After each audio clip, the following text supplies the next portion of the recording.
Amigas, amigos, ¿cómo están?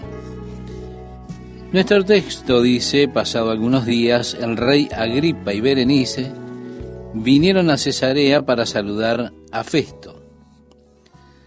Sí, estamos ante el nuevo gobernador romano. Herodes Agripa I, o primero, era más o menos rey también de los judíos. Él había estudiado la ley judía, las escrituras, y era su deber designar el sumo sacerdote para el gobierno romano. Estaba familiarizado con la ley judía, las enseñanzas del judaísmo. Su bisabuelo, Herodes el Grande, fue el Herodes del tiempo del nacimiento de Cristo, el que ordenó la muerte de los niños cuando vinieron aquellos magos de Oriente preguntando por el rey de los judíos que había nacido. Si usted recuerda, cuando Jesús nació y aquellos sabios, en lugar de volver a comunicarle a Herodes dónde estaba el niño que había nacido, no regresaron a él mandó matar los niños de 2 años abajo, y en lo que es conocido por el llanto de Raquel, que llora a sus niños. Sí, un poco después él murió. Su hijo, Herodes Antipas, fue el Herodes que gobernó una tercera parte cuando murió Herodes el Grande. Es decir, él gobernó sobre la región de Galilea, su capital era Tiberías, y se casó con la esposa de su hermano, cuyo nombre era Herodías. Juan el Bautista habló contra esa relación, lo que hizo que Herodías se enfureciera. Fue así que en un momento determinado, cuando Herodes, lleno de lujuria por el baile de su hijastra Salomé, estaba mirándola en una demostración de poder o lo que sea, dijo: todo lo que me pidas te daré hasta la mitad de mi reino. Ella fue y le dijo a su madre: ¿qué es lo que pediré? Y su madre le dijo: la cabeza de Juan el Bautista.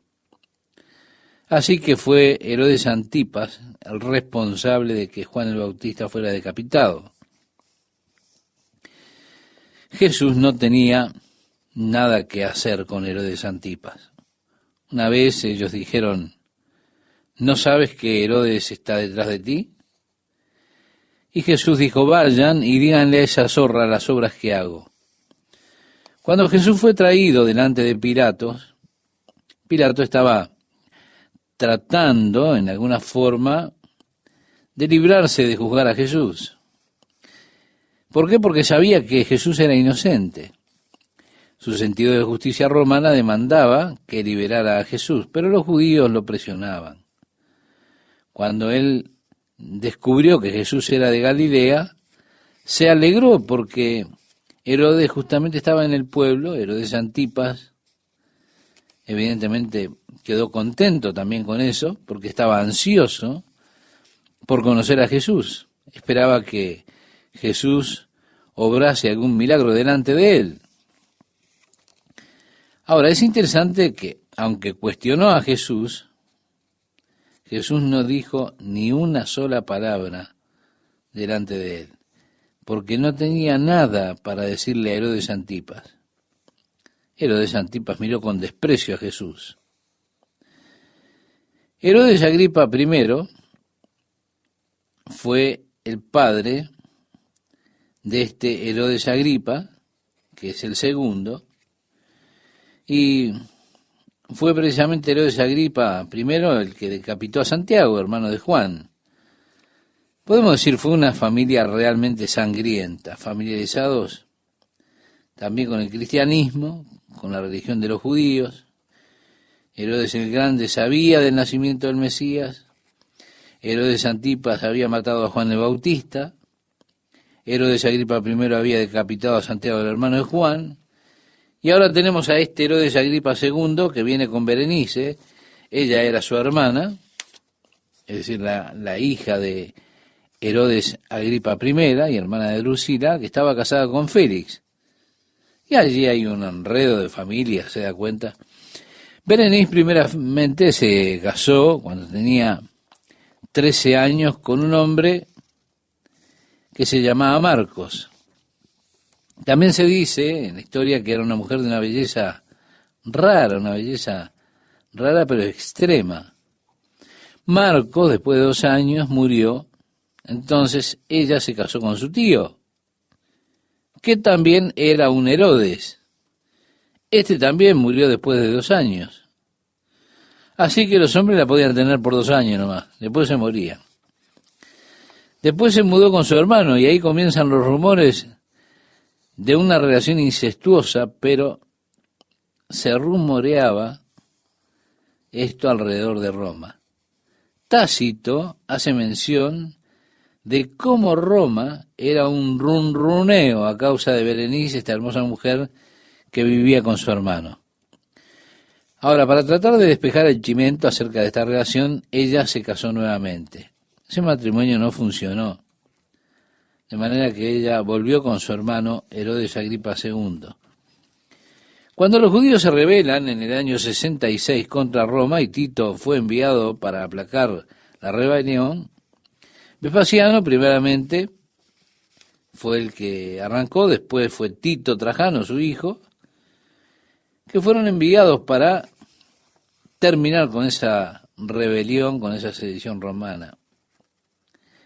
Ella jugó un rol muy importante tratando de disuadir a los judíos de rebelarse contra Roma. Durante ese tiempo, ella se volvió la amante, es decir, ella ahora tenía unos 41 años de edad, según los registros, todavía era una mujer muy hermosa. Más tarde, en Roma también fue la amante de Tito, pero la esposa de Tito se molestó, de modo que ella tuvo que irse. Ahora, ¿qué mujer tan falta completamente de toda moral? Así que ellos vinieron, y allí están Agripa II y Berenice, vinieron para saludar a Festo.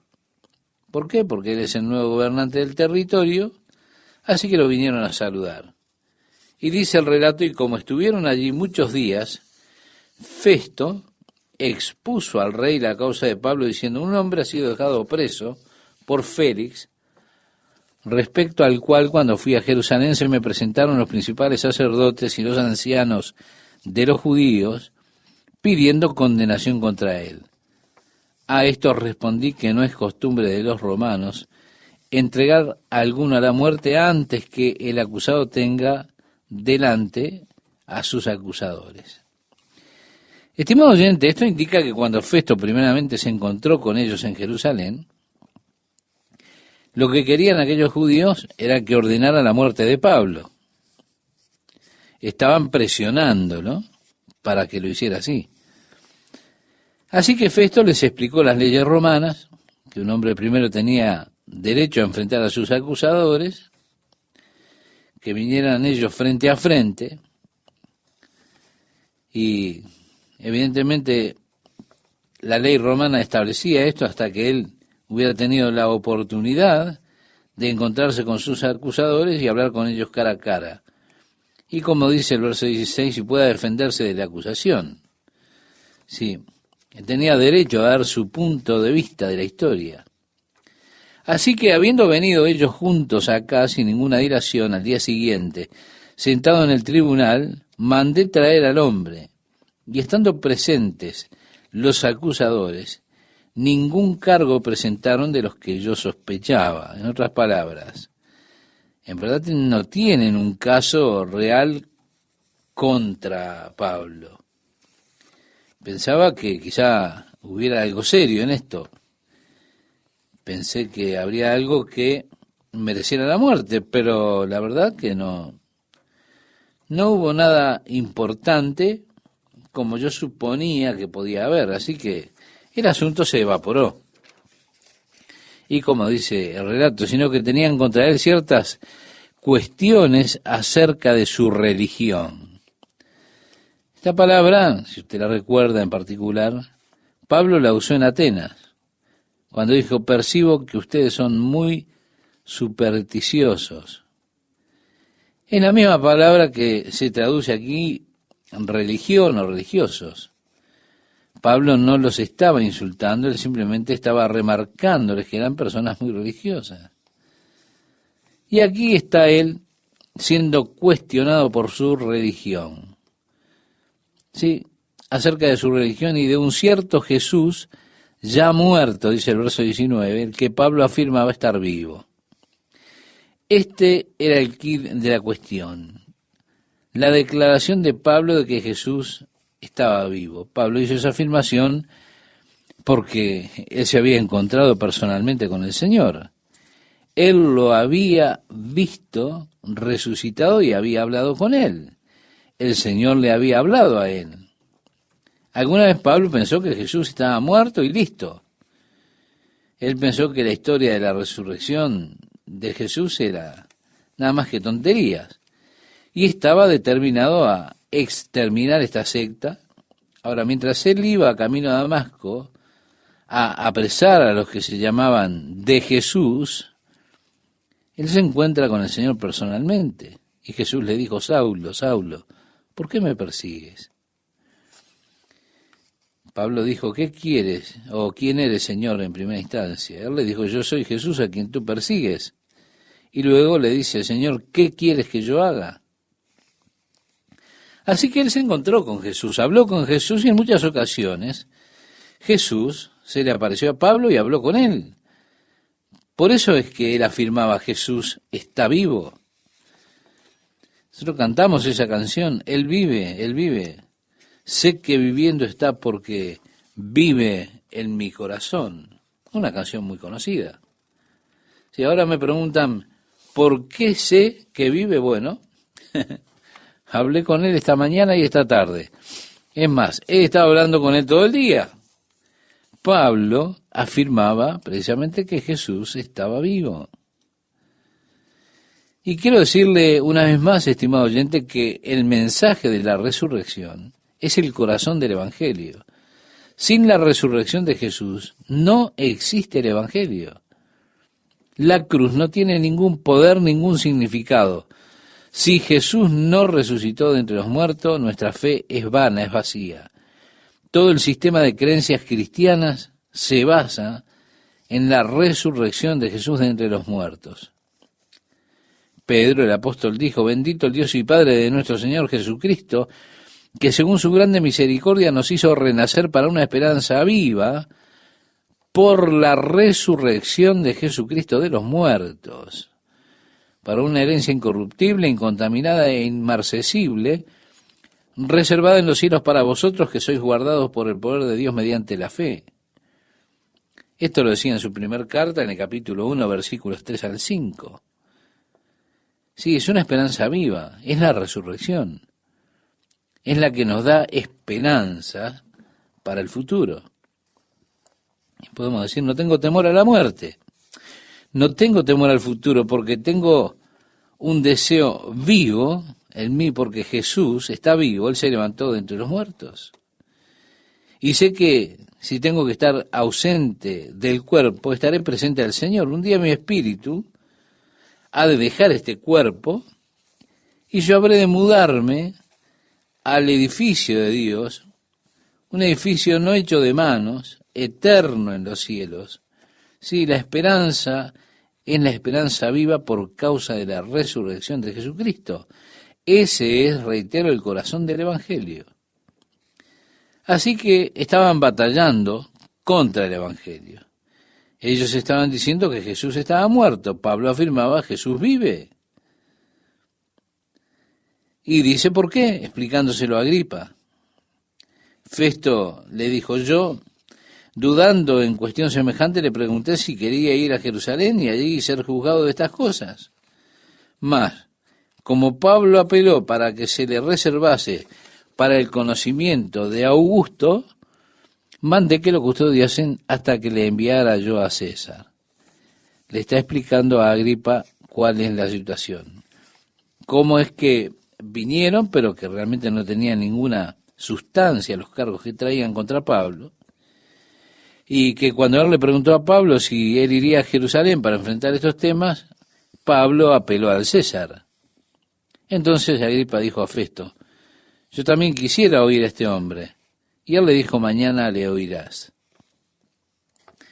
Así que Agripa, él estaba familiarizado con las escrituras judías, familiarizado con lo que tenían que ver en las escrituras con el Mesías, es decir, es algo familiar con Jesús, las historias de Jesús, su muerte, su resurrección. Él estaba interesado en escuchar a Pablo, así que dijo: le escucharé acerca de este caso. Entonces Festo le dijo: bueno, mañana es el día. Al otro día, viniendo Agripa y Berenice con mucha pompa, ahora tiene que usted, estimado oyente, imaginarse este cuadro. Ellos tenían atuendos púrpura, tenían sus coronas, los soldados romanos de cada lado. Allí tiene a Festo vestido con un atuendo bermejo de gobernador, toda esa pompa, toda esa ceremonia del gobierno romano. Está escuchando un oficial. Dice: y entrando en la audiencia con los tribunos y principales hombres de la ciudad, allí estaban todos los peces gordos. Por mandato de Festo fue traído Pablo. Entonces Festo dijo, esto en proclama oficial: Rey Agripa y todos los varones que estáis aquí juntos con nosotros, aquí tenéis a este hombre, respecto del cual toda la multitud de los judíos me ha demandado en Jerusalén, y aquí dando voces que no debe vivir más. Esto era todo un gran alegato. Ese hombre no merece vivir. Pero yo, hallando que ninguna cosa digna de muerte ha hecho, y como él mismo apeló a Augusto, he determinado enviarle a él. Como no tengo cosa cierta que escribir a mi señor, le he traído ante vosotros, y mayormente ante ti, oh rey Agripa, para que después de examinarle, tenga yo que escribir. Festo estaba en un verdadero compromiso. La justicia romana proveía un juicio rápido. No estaba bien tener a un prisionero sin cargos específicos en su contra. Es más, aún hoy en nuestra ley, que viene de la ley romana, un hombre tiene derecho a un juicio rápido. Usted no puede retenerlo por un periodo largo de tiempo sin cargos formales en su contra. Esa es la justicia. Así que Pablo está allí como un rehén político. Él está sufriendo un aplazamiento real y todos se dan cuenta de eso. Cuando Pablo apela a César, entonces lo puso a Festo en apuros, porque Festo se dio cuenta que Pablo era inocente de los cargos que le hacían y no había hecho nada digno de muerte como para mandarle a César con pocos argumentos, porque un asunto religioso lo dejaría a Festo en muy mala posición delante de César. César se daría cuenta que la justicia romana no estaba siendo ejecutada como correspondía en aquella provincia, y eso ponía en peligro su propia decisión. Así que él está anunciando el propósito de escuchar, que es para ayudarnos a enmarcar los cargos cuando se los enviemos a Augusto César Nerón, de manera que tengamos cargos ciertos que son puestos contra él. Así que luego de examinar tendré algo que escribir en cuanto a los cargos contra Pablo. El verso 27 dice: ¿por qué? Porque me parece fuera de razón enviar un preso y no informar de los cargos que hay en su contra. En otras palabras, quiero decir, estoy en problemas si lo hago. Tengo que tener algunos cargos. Así que me alegra escuchar de ti este caso, Agripa. Bueno, como usted, estimado oyente, verá en nuestra próxima lección, Agripa no fue de mucha ayuda para él. Él solo dijo: aquí tienes un hombre problemático. Por eso le invito a que nos acompañe en la próxima emisión, cuando estaremos moviéndonos ya al capítulo 26 del libro de los Hechos. ¿Qué tal, amigas, amigos? ¿Cómo están? El apóstol Pablo fue arrestado en Jerusalén y fue llevado en custodia por el gobierno romano, tratando de librarle del complot de los judíos para matarlo. Él fue por su propia decisión, evidentemente a Jerusalén, pero de allí es llevado con protección del ejército romano a Cesarea, donde los romanos tenían una fuerte fortificación y donde los judíos tenían una presencia muy pequeña. La vida de Pablo allí no sería amenazada tanto como lo hubiera sido en Jerusalén. Ahora él comparece ante Félix. Félix era el gobernador romano en ese tiempo. Los cargos que se hicieron contra Pablo fueron inconsistentes, no tenían sustancia. No obstante, Félix, siendo el bandido que era, quería que Pablo lo sobornara, a lo cual Pablo se rehusó. Así que él mantuvo al apóstol Pablo 2 años en prisión, hasta que finalmente fue traído a rendir cuentas a Roma, y Festo quedó como gobernador en su lugar. Festo fue primero a Jerusalén para presentarse a sí mismo a los líderes judíos, ya que él iba a ser el nuevo gobernante romano en esa provincia, y al presentarse a los líderes, ellos le informaron en cuanto a Pablo, que estaba en prisión en Cesarea. Sí, estaban deseando que él llevara a Pablo a Jerusalén para tener un juicio delante del concilio religioso, delante del Sanedrín. Festo dijo que ellos deberían descender a Cesarea y entonces él habría de escuchar el caso en contra de Pablo. Fue así que ellos vinieron, hicieron los mismos cargos, que no se tenían sustento, es decir, que no se podían mantener, y Festo se dio cuenta de la cuestión. Él pensó que Pablo, en primera instancia, era una clase de rebelde horrible, o lo que sea, pero se dio cuenta que lo que había era un asunto de temas religiosos. Era la creencia de Pablo que Jesús estaba vivo, el Jesús que ellos habían matado, Jesús de Nazaret. Así que él le dijo a Pablo, ¿irías a Jerusalén a enfrentar estos cargos?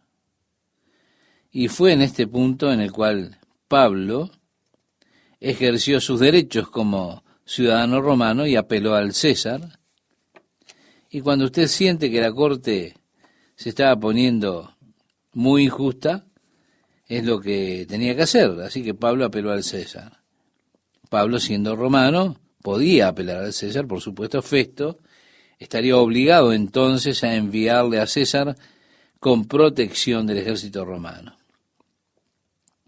Ahora, Festo tenía un problema, porque él no tenía, en verdad, ningún cargo para enviarlo, decir, bueno, lo envío por estos cargos.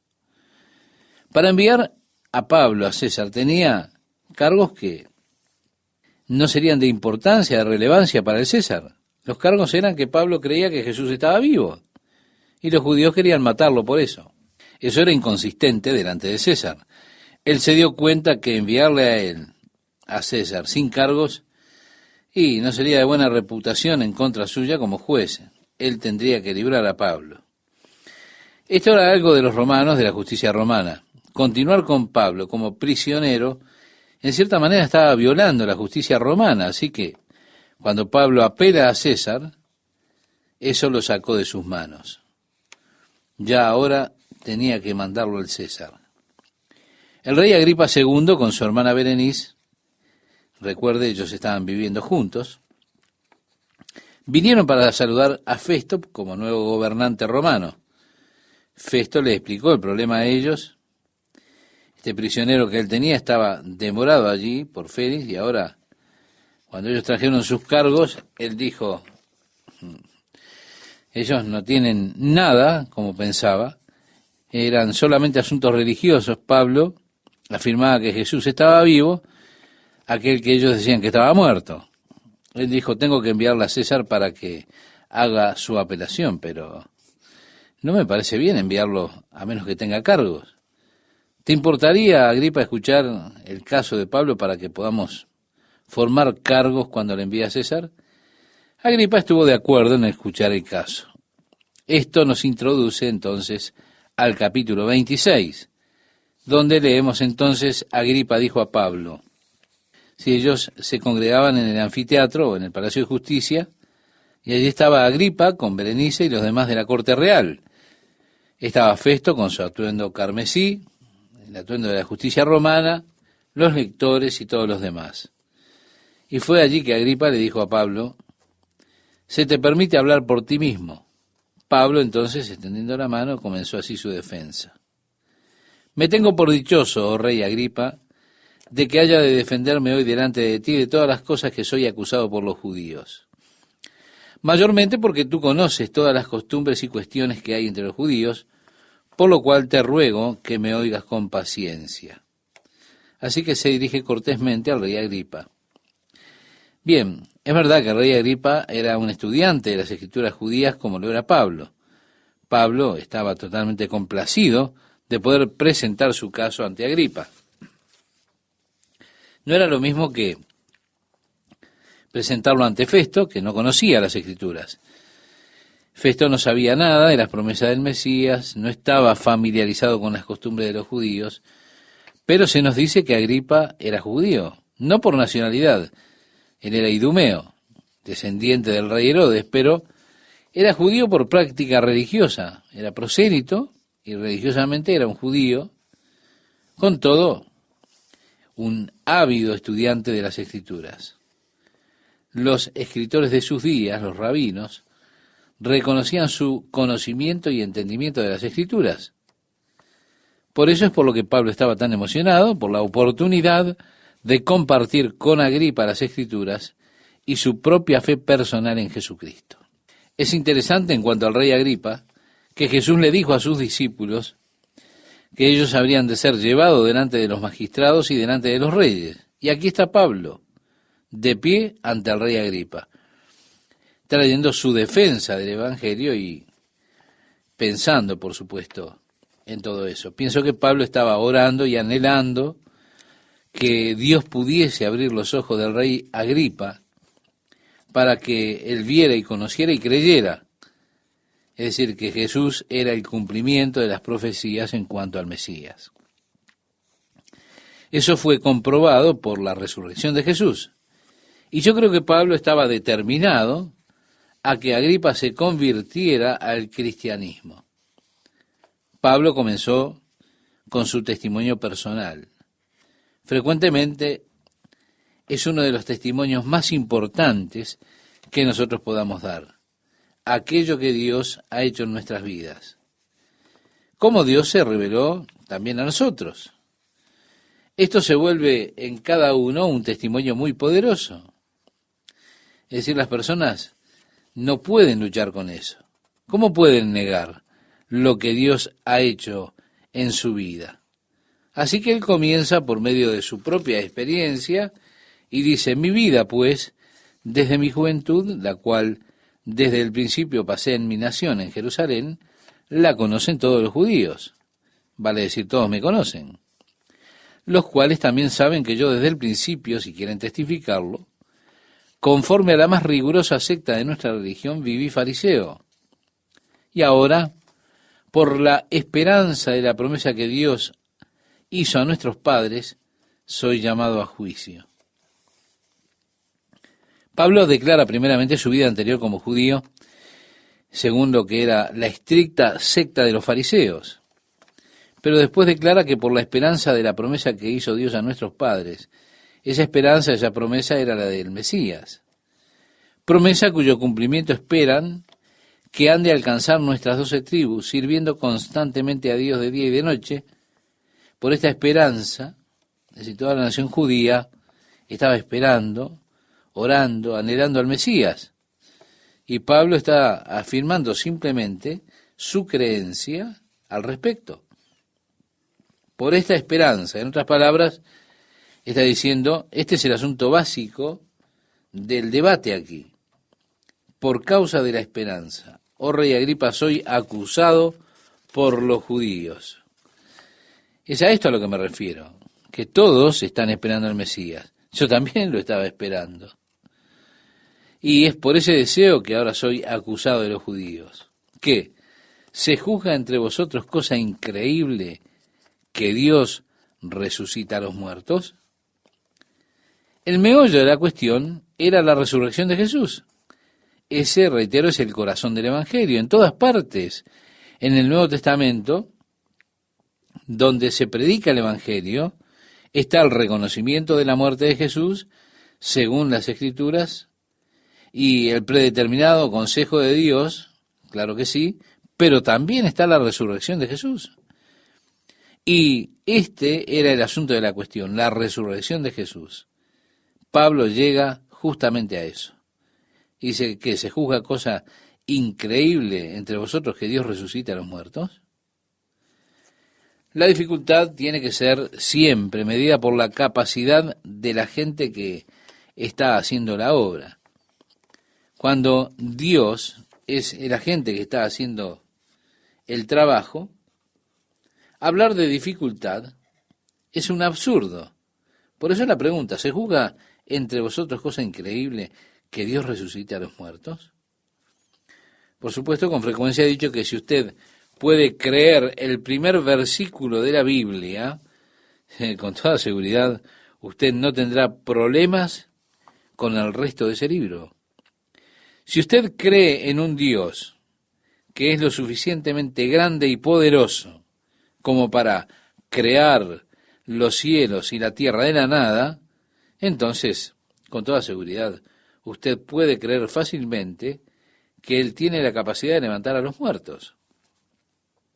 Él puede crear toda clase de vida.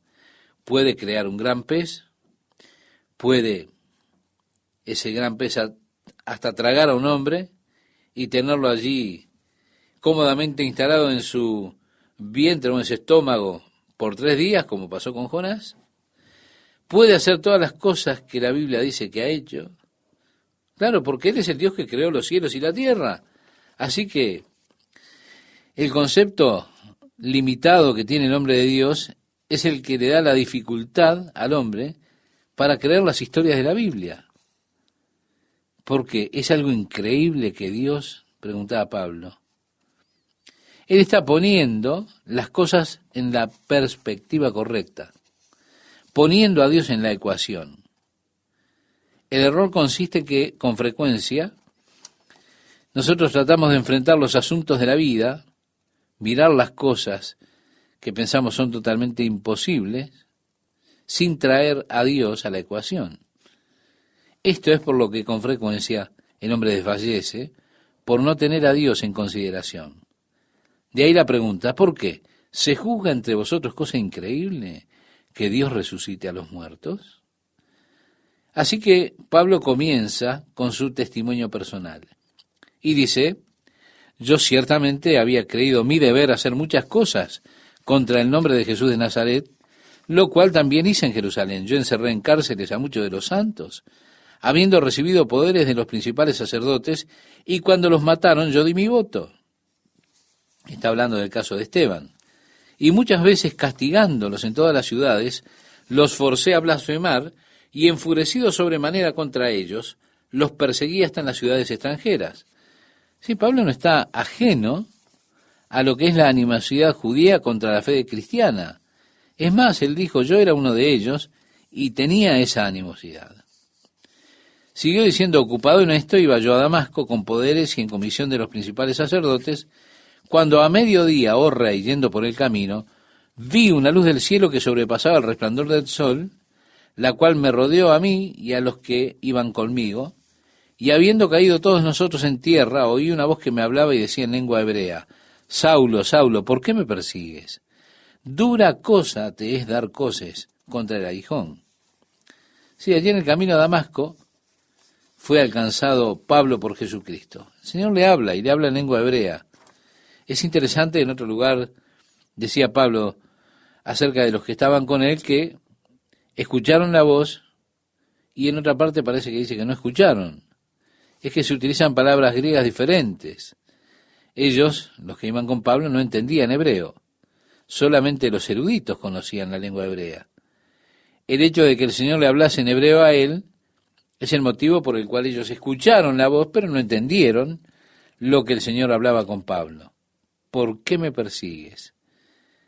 Es interesante que Jesús se identifica con usted y conmigo si somos reprochados por su causa. él se considera a sí mismo como reprochado. Si la iglesia es perseguida, la persecución es contra él. Esto es lo que leemos, y que los discípulos se regocijaron de ser tenidos por dignos de sufrir persecución por la causa de Cristo. Cristo le dijo a Pablo: ¿por qué me persigues? Y además le dijo: dura cosa te es dar coces contra el aguijón. Cuando ellos tomaban un buey joven y le ponían el yugo sobre él para poder jalar de algún arado, el buey joven, por lo general, se rebelaba contra el yugo. Así que esto fue lo que inició esta práctica.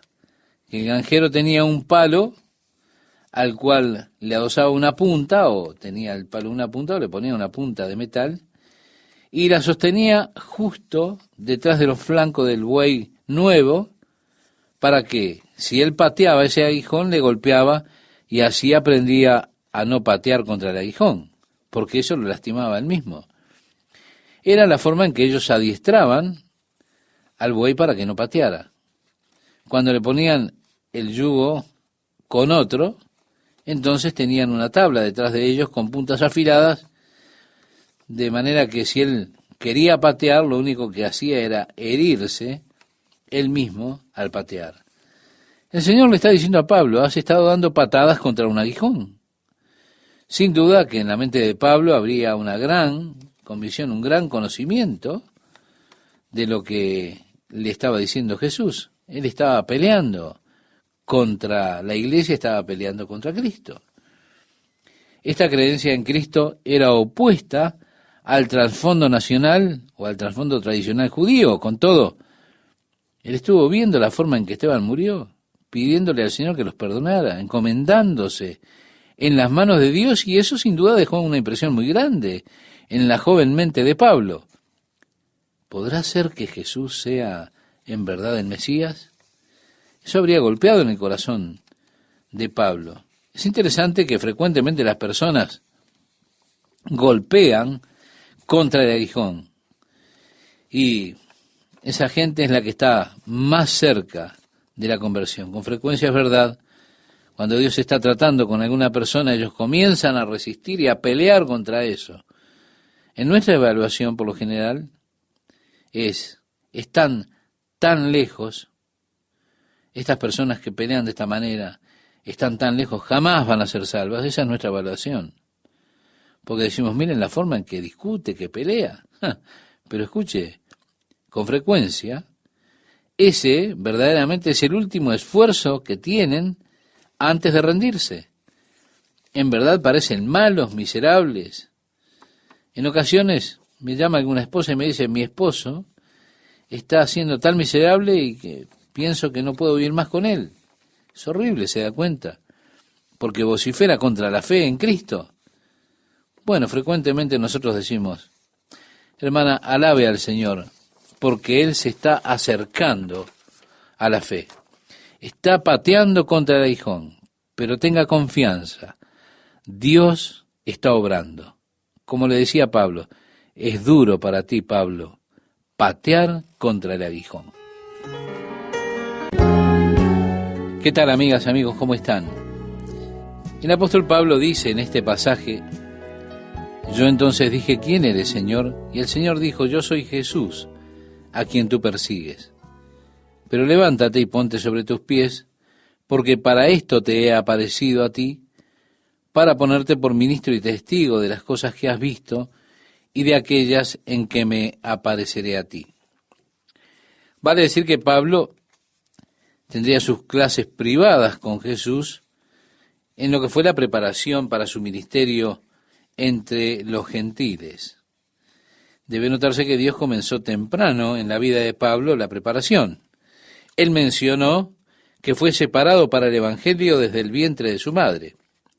A pesar de que Pablo no lo sabía, a lo largo de su vida, Dios lo estaba preparando, aún desde su nacimiento, para su ministerio. Lo vemos por su trasfondo en la cultura griega. Él creció como ciudadano de Tarso. Sus padres quisieron que él se impregnara con la cultura hebrea y por eso lo enviaron cuando fue un adolescente, a Jerusalén para estudiar a los pies del maestro Gamaliel. Por eso vemos que él tenía conocimiento y entendimiento de la cultura griega y que además era ciudadano romano, libre desde el nacimiento, pero también estaba bien educado en las escrituras hebreas. Él comprendía, él podía ver que Jesús era el Mesías prometido. Él ahora está uniendo las cosas. Él había sido preparado por Dios para ese ministerio entre los gentiles. Dios tenía una obra en su vida antes que él se diera cuenta. Resulta interesante con el pasar del tiempo. En nuestros casos nos encontramos que nuestro lugar en el ministerio, en el servicio, cuando Dios comienza a utilizarnos en la obra de su reino, nosotros miramos hacia atrás y podemos ver la mano de Dios en cada circunstancia, en cada situación que enfrentamos, cuando Él nos preparaba para esa obra que Él tenía en mente para que nosotros cumpliésemos. En cuanto a Pablo, cuando él escribe a los Efesios, en el capítulo 2, verso 10 de su carta, dice, porque somos hechura suya, creados en Cristo Jesús para buenas obras, las cuales Dios preparó de antemano para que anduviésemos en ella. Sí, Dios ordenó de antemano el ministerio y servicio de su vida, estimado oyente. Él lo ha estado preparando a usted y a veces la preparación lleva un tiempo largo. Quizá es solamente para un evento en particular y entonces usted habrá cumplido el propósito de Dios para su vida. Sería bueno que usted recordara lo que estudiábamos en el libro de Esther. Esther fue llamada por su tío Mardoqueo para que ella se presentara delante de su esposo el rey para poder eliminar aquel decreto que él había firmado bajo el engaño de Amán. Fue llamada por su tío y le dijo, ¿quién sabe si para esta hora te han hecho llegar al reino? Usted puede leer esto en el libro de Esther, capítulo 4, verso 14. De esto se trata, estimado oyente. Esther, este libro, trata de ese acontecimiento y de esto se trata en nuestra vida. En el caso de Esther le decía, para esto es que fuiste escogida reina. Es parte del propósito de Dios. Es interesante cómo en solo unos días Esther cumplió el propósito de Dios en su vida, su ministerio. Dios es quien lo prepara a usted para algo grande y algo maravilloso. A veces nos preguntamos, Dios, ¿cuándo vas a hacerlo? Incluso esa paciente espera es parte de la preparación de Dios. Por eso el Señor le dijo a Pablo, para ponerte por ministro y testigo de las cosas que has visto y de aquellas en que me apareceré a ti. ¿Qué más le dice? Librándote de tu pueblo y de los gentiles a quienes ahora te envío. Resulta interesante que la palabra apóstol significa eso, ser enviado, uno que es enviado. Cuando Pablo fue a Damasco, él era un apóstol del Sanedrín o del sumo sacerdote. ¿Por qué? Porque él había sido enviado por el sumo sacerdote para aprisionar a aquellos que clamaban el nombre del Señor Jesús allí en Damasco. Podemos decir entonces que era un apóstol del sumo sacerdote. Antes de que él llegara a Damasco, él fue convertido en un apóstol de Jesucristo. Él había sido enviado a los gentiles, por eso es un apóstol, alguien que es enviado a los gentiles. Sí, su ministerio primeramente fue a los gentiles. ¿Para qué? Para que abra sus ojos, le decía Jesús. Pablo habló de aquellos a quienes el príncipe de este mundo le cegó los ojos del entendimiento, para que no puedan ver la verdad. Y ahora, qué trágico es cuando en la vida de una persona se encuentra que es cegada por Satanás, porque, estimado oyente, Satanás ciega a las personas a la realidad de su condición. Sus vidas están siendo destruidas por el pecado, pero ellos son ignorantes de eso. No tienen conciencia del hecho de que van en caída precipitada. No se dan cuenta. ¿Por qué? Porque Satanás ha cegado los ojos de esas personas a la verdad de Jesucristo. Cuando usted mira el Evangelio, podríamos decir que el Evangelio es la oferta más razonable que el hombre pueda recibir.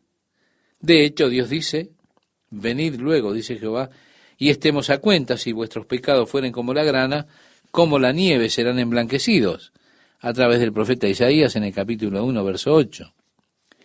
En ese contexto de Isaías 1, habla acerca de cómo las personas no consideran, no piensan. Dios está llamando entonces a las personas a razonar, pero el Dios de este mundo, Satanás, ha cegado sus ojos. Por eso es que no son capaces de razonar por la obra de Satanás cegando sus vidas. Así que nuestras oraciones, las que hacemos por aquellos que amamos, que no son convertidos, tienen que ser para que sean librados del poder del diablo, que ha cegado sus ojos a la verdad, para que sus ojos se puedan abrir y ellos puedan considerar el llamado del Evangelio sin esa pesada y perjudicial presión que ejerce Satanás sobre sus mentes, cegándolos. Le escribía Pablo a Timoteo diciéndole, para que podamos quitarlos del cautiverio del enemigo que los sostiene contra la voluntad de ellos. Ahora, lo segundo que le dice el Señor a Pablo es, para que se conviertan de las tinieblas a la luz y de la potestad de Satanás a Dios. ¿Se da cuenta? Satanás los tiene cautivos. Pablo, tú tienes que librarlos del poder de Satanás para que ellos puedan ser siervos de Dios. El resultado es que ellos puedan recibir el perdón de sus pecados. Esa, estimado oyente, es la mayor necesidad que tiene el hombre, que sus pecados sean perdonados. Sin eso, el hombre está perdido. Nuestros pecados pueden ser perdonados por Dios, juzgados por Dios. Si usted no es perdonado por Dios, entonces usted será juzgado por Dios. Ahora, Dios desea perdonarlo de sus pecados. Y así decía Pedro en su segunda carta, en el capítulo 3, verso 9, que Dios no quiere que ninguno perezca, sino que todos procedan al arrepentimiento. Por eso Dios ha provisto los medios a través de los cuales sus pecados pueden ser perdonados y a través de lo cual usted puede recibir la redención por medio de Jesucristo, quien murió en nuestro lugar. Ese es el mensaje que tenía Pablo a los gentiles. El efecto de esto era que ellos pudieran recibir el perdón de los pecados y, como decía David en el Salmo 32, bienaventurado el hombre cuyas transgresiones han sido perdonadas. Oh sí, estimado oyente, qué bendición recibir el perdón de los pecados, para que reciban, decía Jesús, por la fe que es en mí, perdón de pecados y herencia entre los santificados. El apóstol Juan, cuando escribe su primera carta en el capítulo 3, verso 2, decía, ahora somos hijos de Dios. Amados, ahora somos hijos de Dios. Y aún no se ha manifestado lo que hemos de ser, pero sabemos que cuando Él se manifieste, seremos semejantes a Él, porque le veremos como Él es. Sí, somos hijos de Dios. Y el apóstol Pablo decía, escribiéndole a los romanos, y si hijos también herederos, herederos de Dios y coherederos de Cristo.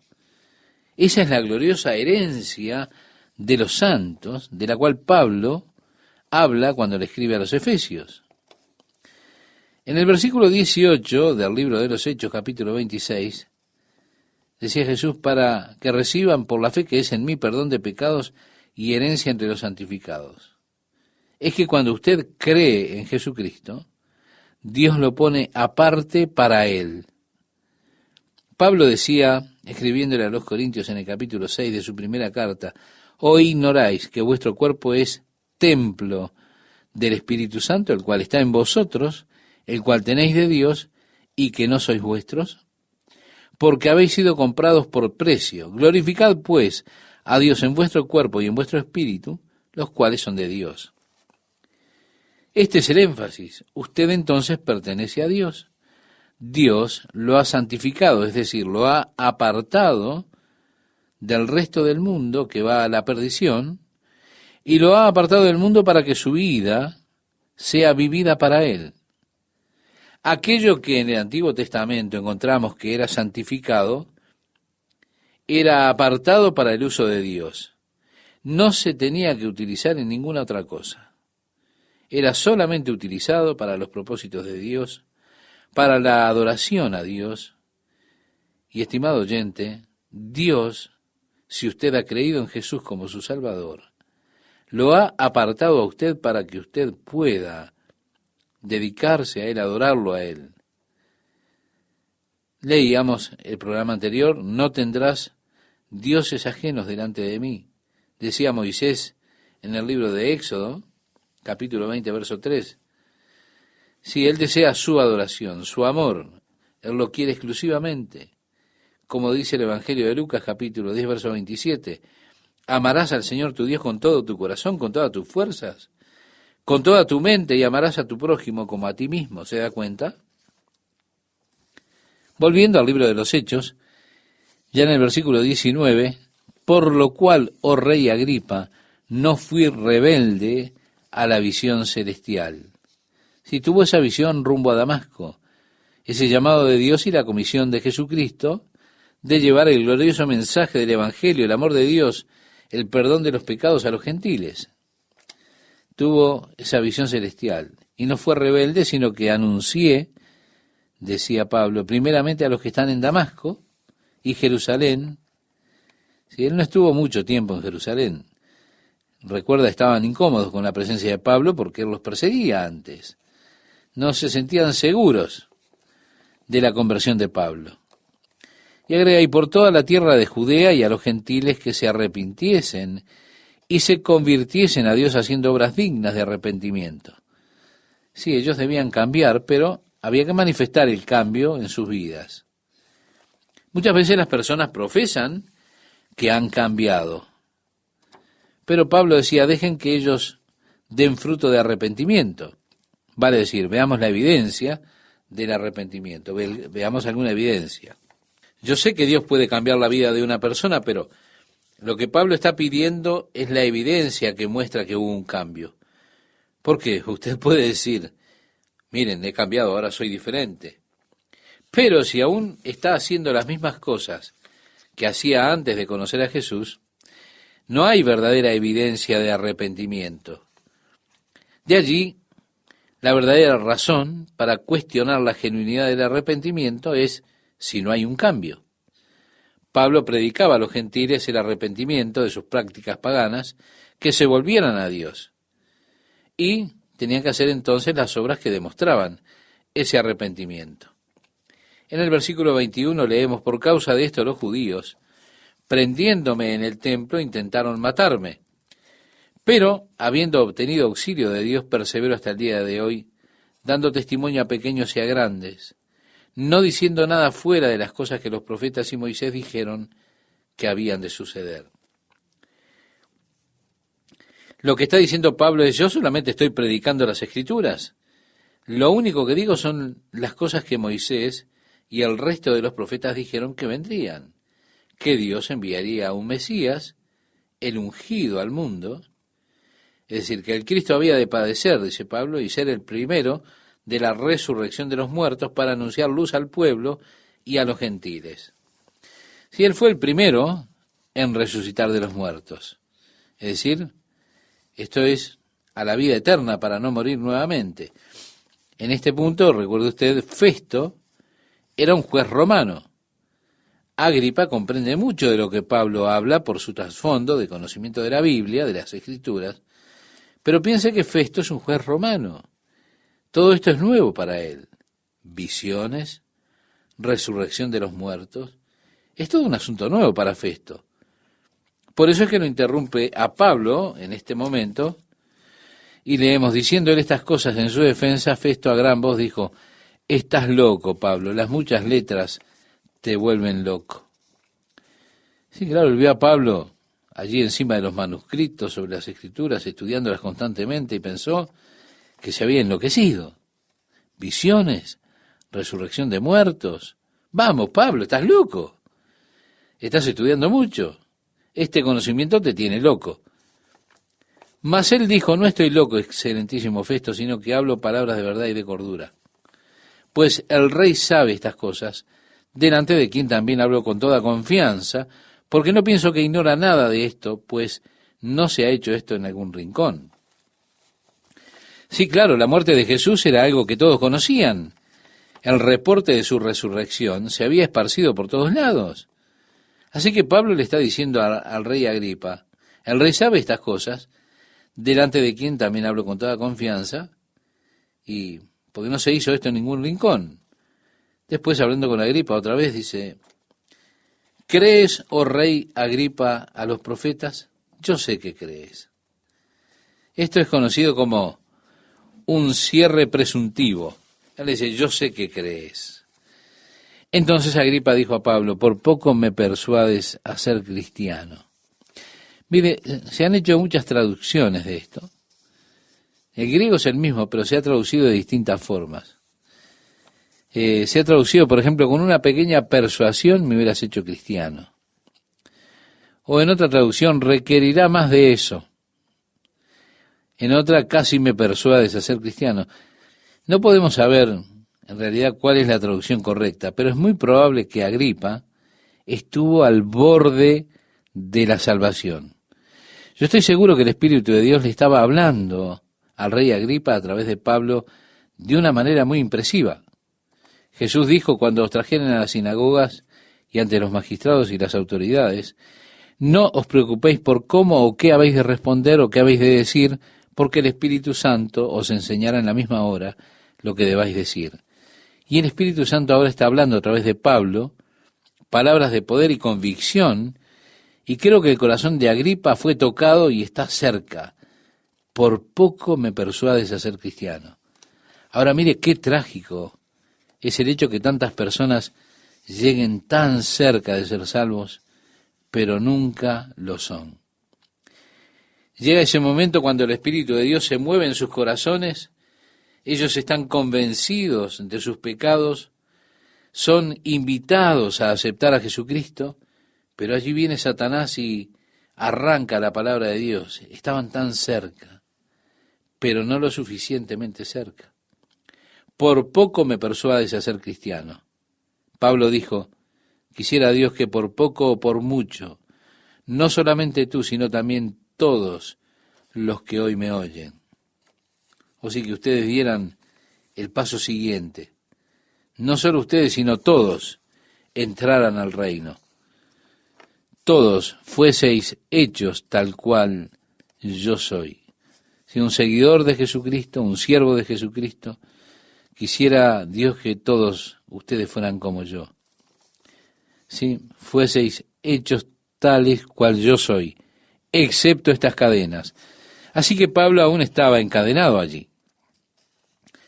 Dice, cuando había dicho estas cosas, se levantó el rey y el gobernador y Berenice, y los que se habían sentado con ellos, y cuando se retiraron aparte, hablaban entre sí, diciendo, ninguna cosa digna ni de muerte ni de prisión ha hecho este hombre. Y Agripa dijo a Festo, ¿podía este hombre ser puesto en libertad si no hubiera apelado a César?